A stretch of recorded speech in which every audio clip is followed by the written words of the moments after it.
আল্লাহর দ্বীনের জন্য যারা জীবন উৎসর্গ করে তাদের কোনো ভয় থাকে না, তারা আল্লাহ ছাড়া অন্য কাউকে পরোয়া করে না। আল্লামা মামুনুল হক তিনি যখন জেল থেকে বের হচ্ছেন, তার চেহারার ভেতরে মুস্কি হাসি, কি তার চাহনি, সহাস্য বদন, উন্মুক্ত হৃদয়ে, তার চোখে কোনো ভয় নেই, ভয়ের কোনো ছাপ তার চেহারার মধ্যে নেই। কারণটা কি?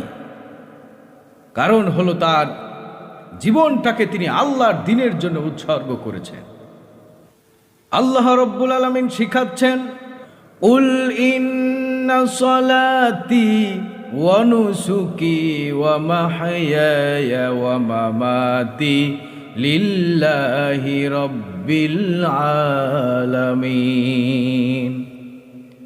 বলো, আমার নামাজ,